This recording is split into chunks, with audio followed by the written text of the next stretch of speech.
I decided that, okay, whatever may happen, at least I can try my best in data insight. Because again, that is a very strong suit for myself. So it was an eye opener for me because I could only score like two correct out of some 10, 15 odd questions. Study plan given by you only works. Whatever we make as per our own convenience does not work at all. You have to ensure that, you have to be comfortable for the 700 to 800 range kind of questions. Otherwise, it doesn't matter. Today, the celebration and is of your GMAT score, 98th percentile, 695. So the breakdown of the score is 97th percentile on quant, a little dip in the verbal, 67th percentile and 97th percentile in data insight. So overall, when you got this score, how did you feel about the score, Deep? To be honest, it was a mixed feeling because I did not know that I actually scored that high. So what happened during the exam, especially during the section of verbal, I thought I was doing something very horrible. Okay. So I thought maybe I have messed up so badly that I may have to appear again, give another attempt. So that I had applied this kind of order. First, I had gone for quant. It went absolutely fine. Then I went for verbal, and after that I took a break. So during the break, I decided that, okay, whatever may happen, at least I can try my best in data insight. Because again, that is a very strong suit for myself. So I Correct. think that attitude worked out very well. True, But true. I think I could have done with better in verbal as well. Was it because your preparation did miss out a little, or was it that day was not good? What would you attribute, uh, especially for verbal? What happened on that verbal section day in the exam? So I had mostly relied on the material provided by top 1%. Uh, and if you look at the top 1% mocks, right, in verbal, the passages are very long. The long passages make me comfortable. Why? Because you tend to get an idea that what these passages are trying to convey. But Right. in the actual GMAT, especially in this newer format, focus edition, the passages were very short. The thing is, if you want to get some inference what these passages are trying to convey, there was not much of information available. Okay. And that kind of preparation I was lacking. I'm realizing right now. But yeah, if I could have, attempted those kind of passages as well in my mock or preparation, then maybe I could have done better. Because sir does give both a combination of short and long passages. So did you only focus on one type of passage that happened in the preparation? So in the preparation, I used to focus on very long passages. Only, yeah, The okay. long passages Happened. is that you have to scroll down a bit. Right, right. Paradoxically, I became very comfortable with long passages, but not so comfortable with the shorter passages. Right, right. All right. So let's just go a little behind, rewind a bit. Can you give a sneak peek into your background? What you currently doing and what sparked this entire MBA journey for you? Why did you even consider to start GMAT or an MBA in the first place? What? Absolutely, yeah. So actually, uh, since my childhood or rather school days, I had been a topper. And, when you are a topper, like throughout, it instills some skill set that, okay, I want to do something based out of my life. So Correct. that thing has been there with me throughout. Right. And uh, in engineering, so I'm a patient of hard of hearing. So basically, I'm using this advanced hearing aid. Ah, So during the childhood or school days, I did not use those hearing aids because we did not have a budget, or rather, we did not even have some advanced technologies available. So okay. that time, uh, I studied in Gujarati medium, which is my native language, and my parents, my teachers used to help me a lot. So somehow, I was able to score nicely in school days. Then I joined engineering. In engineering, overnight I had to transition to another language, which is English. Initially, it was very difficult because I was hard of hearing. The hearing aid I was using, it was not very convenient or not very, what we say, not at all useful. Right. Somehow I survived in engineering, but again that attitude that okay, I want to do something based out of my life, it was still there with me. So during the placement season, I did not get a decent placement at all. I was rejected by like 20, 25 companies. Oh So I my. was very devastated because bottom of my heart, I was like that I used to be a topper and what is happening to me right now. So Right. I just got together myself. I decided, okay, if I'm not getting jobs, then let me do one thing. Let me try and look out for some other opportunities. So that time I realized that, okay, there is, if you want to do MBA, then you have this entrance exam of CAT, right? For Right. Indian people. So I appeared for that and I was not able to score well. It was a decent, like 90 percentile something. So that time again, since I did not have a career capital or, some spike on my resume or anything at all, then I had to join a tier 2B school from India. During the MBA, I tried to do best out of my life. Again, before joining MBA, I got a very lucky break. It was a very long story. Somehow it worked out for me. So I went through a surgery. Using that surgery, I had one implant on my ears. And because of that, I can use a very advanced hearing aid now, which enables me to hear like normal person, like 70, 80% of the normal people. So it boosted up my confidence a lot. During MBA, I could do best out of whatever I could, get. So that time I got a very lucky break of my life. I got a summer internship at JP Morgan Chase.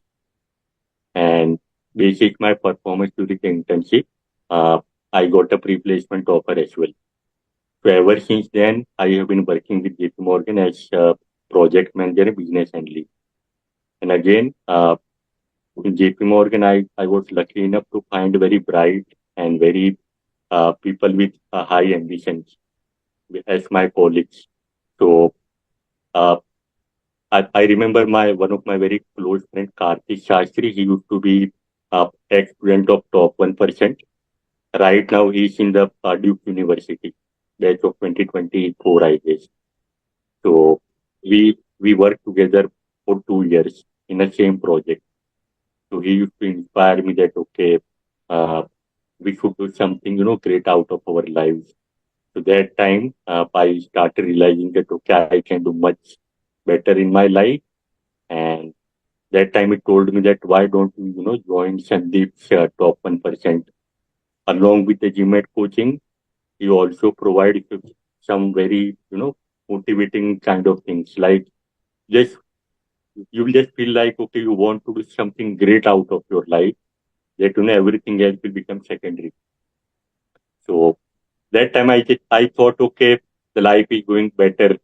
Why will I take some risk, or why will I will get out of my comfort zone? Still I thought okay, let me give a chance. And anyway, I was not very happy with my MBA experience because I wanted to be a part of the top notch B school, which I was not able to somehow realize. So I thought okay, let me join top one. From the day, the first day session, Sandeep conducts right before he starts giving us the material and all. He gave us like some 10, 15 odd questions for verbal quant. And I used to think that I'm very good at quant and verbal. And it was an eye opener for me because I could only score like two correct out of some 10, 15 odd questions. I realized, okay, now I know what Karthik was talking about and what Sandeep sir is actually. So that time I thought, okay, hands down, I'm going to join the top 1%. No questions asked. And uh, long story short, we are here now. So, I mean, Deep, I think our interaction, or rather it just ends here because you have been such an inspiration. I mean, I really got like goosebumps, to be very honest. That attitude of just doing the best, wanting the best in life. And it's just not wanting, you in every phase you achieved it. And where you've not achieved, or whichever whatever the situation allowed you to achieve, whatever you can, now you're still not. So the idea of why should I even, go out of my comfort zone will never resonate with you, because then you want the best out of your life. So I think the idea of this should be an inspiration. You yourself is an inspiration to everybody here, in any aspect of life. Really hats off and salute to you and your spirit, never dying spirit. So good that we are talking right now. So let's just dive a little bit into the GMAT preparation. So what was your entire game plan? So when you initially started, obviously the thought was that you were better with quant and verbal, but then when you dive deeper into the GMAT preparation, what were you struggling more with? So uh, initially, I was struggling more with quant. I thought I was good at math, so I should be definitely, naturally good at quant. That Right, was not the case.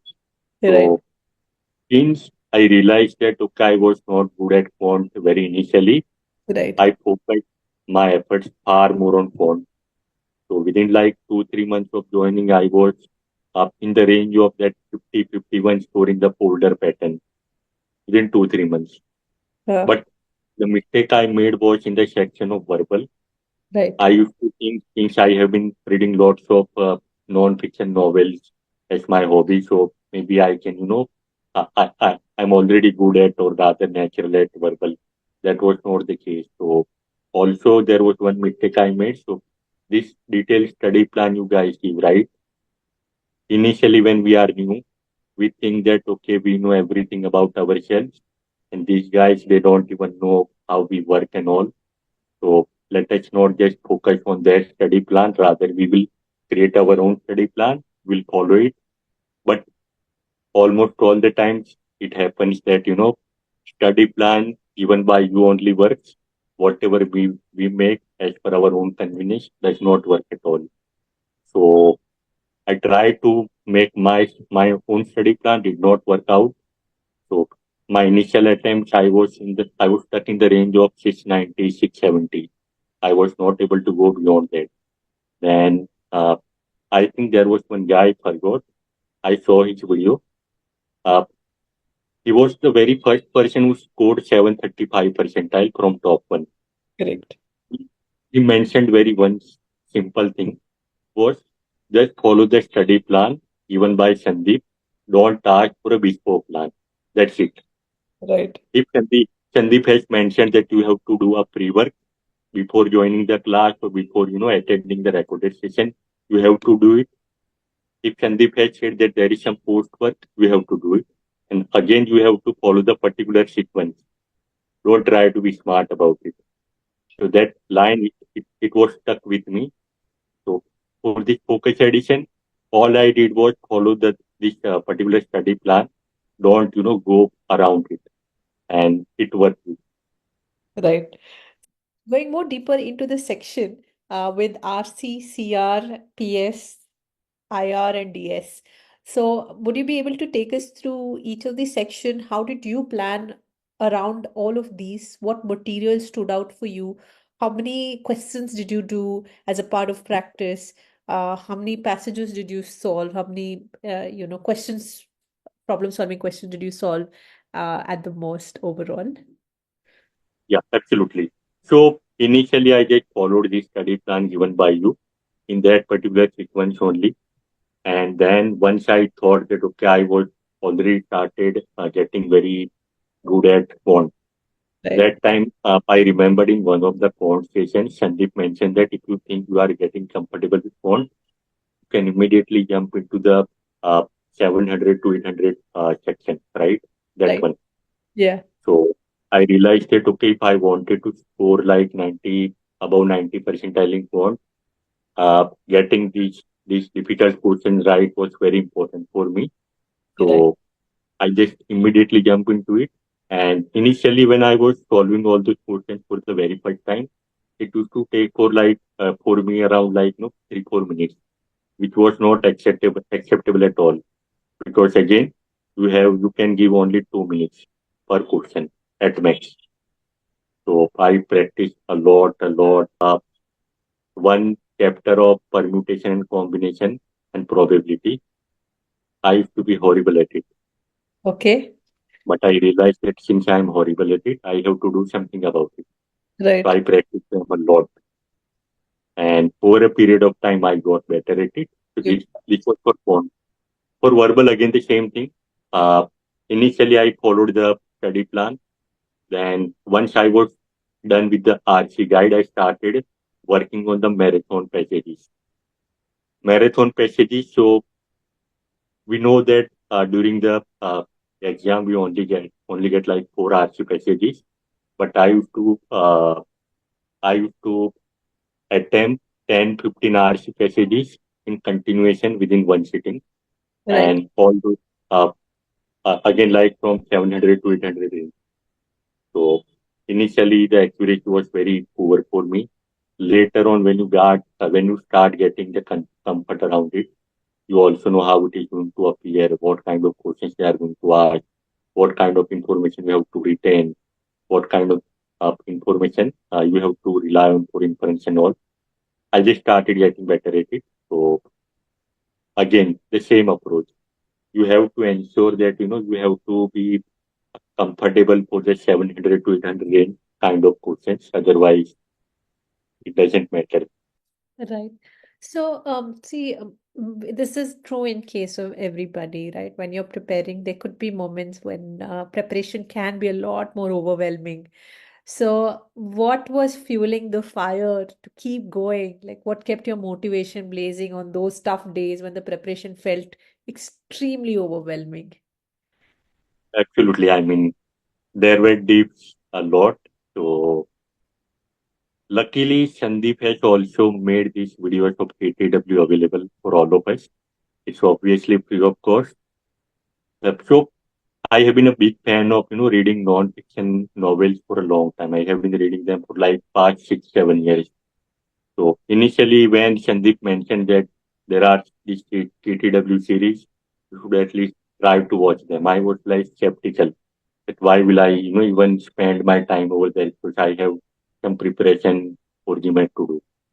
But I still took a chance. I watched first video, which is of like 5 or 10 minutes, just a brief about how KTW videos are going to work. I was a bit impressed. I was happy that okay, I took a chance. I watched the video, then the second video, third video, fourth video, then whole the series. So you won't believe I have watched KTW series for like 4 or 5 times. Whole KTW series. Wow, that was amazing. What is your That key kept a takeaway fire there? inside me. Oh, super. What is the major key takeaways? This is like I want to now know because then I know what KTW magic is all about, but what was it for you? What struck you the most? The so I found two things very interesting. I mean, the way Sandeep has connected the dots. One thing, how he has explained the evolution, like the invention of fire, and then how we became smart, and then how the brain expanded and everything. The second thing was how the people from Europe, they thought that okay, they wanted to explore the world, and then somehow they gathered that courage and started going around the world, and how they established or rather colonized USA and then the rest of the world. Right, And from there on, how the Silicon Valley was established. right. So the long chain of thoughts and how he's able to connect the dots throughout. The story was fabulous. I mean, I'm a Hollywood buff, but this was like a better than Hollywood because here you also get to learn lot of things. Lot of information. Yes. Tomorrow you Yeah, want to have any communication or just a small dinner table conversation because this is what happens when you are one of the things people don't realize is that when you are going to be a part of, let's say, an MBA cohort and you have a lot of these dining experience or social networking that you'll have to do, networking more importantly, and if you want to be a part of any group, and you can't be talking about yourself million Absolutely. times. You have to really talk about a topic that can appeal to everybody, more importantly, of the world. And this empowers you with that thought. It's just so good Absolutely that you've done it 5 times. Amazing, amazing. I mean, if this information to Sandeep will be like, he'll be extremely elated. true. Very happy to hear this. Nevertheless, I'm going to personally convey this as well. Now, on the exam day, before the exam day, of course, I would like you to just emphasize, or rather tell me about your experience of giving mocks, practicing mocks. How did it help you? Like, what was your first mock score report? You mentioned that already, but what was the last mock just before the exam that you gave, which then kind of helped you, like, acha, now I'm ready, I can go give the exam. So I I gave this attempt on last Friday, and before that, on Thursday I gave one mock. The score was horrible. It was 635, and before that on Wednesday I attempted one more. The score was 625 again, and before that on Tuesday the score was 735. Okay. Okay. So I realized that I was maybe over preparing or overthinking. When I talked to my parents, they told me, okay, Deep, now it seems like you just have to relax because it seems like you are into that range of 98 percentile or maybe 99 percentile. Just that since you are stressing a lot, you should rather relax, don't overthink, and just do your best on GMAT. Amazing, amazing. And this happened. So on the exam day, right, just give us your experience right from the order that you chose, the test, on the any unfamiliarity in terms of the question or even the environment, like how comfortable were you, just the test experience itself, and did you run out of time? Just take us through the entire exam experience. Yes. Absolutely. So it seems like in quant, if you prepare these questions of in the range of 700 to 800, right? On the exam day, you can attempt all the quant questions easily within 1 minute. Per Yeah. question, you can hardly take 1 minute. Right. In my case, what happened was, uh, on an average, I took 50 seconds to 1 minute for 19 questions. And then I was left with a lot of time. So for two questions, I took 15 minutes roughly. And out of those two questions, one question got wrong. So Right. I was doing too fast. Then suddenly I hit a bump, and Right. I was just not able to register what they are trying to ask. I still tried my best, but then I was not able to register. But I think if you are calm, then and if you are well prepared for this 700 to 800 level of questions for quant, it definitely works. You don't have to rely on any outside material. The top one material is more than enough. That Right. is absolutely right for quant. Right. Then for verbal, yeah, for verbal, as I mentioned earlier, right? I had prepared for the long passages, the passages which are of four or five paragraphs. But Right. here on the GMAT, I was seeing the passages of two paragraphs, three paragraphs. And the paragraphs are also very, very small. Very short. And yes, and most of them were of inference type. And inference is still not my strong suit. And I did try my best, but I could sense that I was not able to get them right because uh, if you go by the elimination technique, you should be comfortable eliminating four options out of five. Right. I was able to eliminate only three options confidently. Right. Last two options, I was not getting that comfort. So that time I realized that, okay, verbal is not going as per expectation. Right. So that was about verbal. And also on that day, what happened? Uh, my chair was bugging me. So it's like, when you are not performing well, the other kind of things also start getting to your mind, like your surrounding. It's not working out. And so I was like, okay, I have to just cancel out all the background noises and just focus on the exam.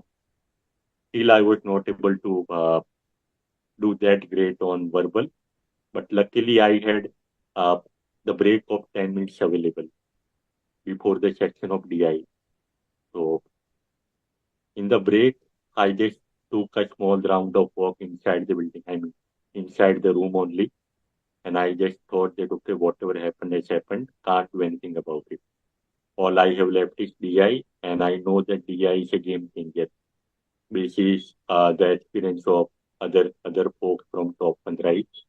So I thought, okay, DI is like my strong suit. I have to do something. So I started DI with a very high, high level energy. Luckily, again, if you are very thorough with top one DI, right, in mocks, you will find no problem at all. And again, on an average, the time I took for DI for one question was like 2 minutes. It was more than enough for me. And I was very surprised that, in the mocks, I was not able to get any additional time for review. But here on the exam, I had some 3 or 4 minutes left for review. That was a lucky surprise. I was able to, I think, correct one or two questions in the review. Remaining two, I was not able to because I thought I was right. But yeah, so Right. all in all, I can say if you are uh, well prepared with your mocks on top one and well prepared with 700 to 800 range questions, then it should be sorted for you. Right. So, looking back at your experience, overall experience now, if you want to summarize, what would you believe that the key ingredient or ingredients, say the list of do's and don'ts, that will lead to this successful score, right? So, something that you would personally would want to change as well as a part of do's and as a part of don'ts. And this is a personal recommendation for any students who are looking to prepare. Or almost on their way to give their exam. Absolutely. So the key part over here is maintaining the consistency. I mean, most of the time we folks are working professionals, right? So we think that okay, we can rely on weekends, we can have some long hour session, but it does not work at all. So at every day, at least you should be able to contribute. I mean, dedicate like 2 or maybe 2.5 hours at least. And also, especially for the verbal, you should be able to solve any RC passage even if somebody is waking up you at like 2 o'clock or 3 o'clock in morning. If you are getting to that kind of comfort, then only you should attempt GMAT. Based on GMAT, anything can happen on the detail.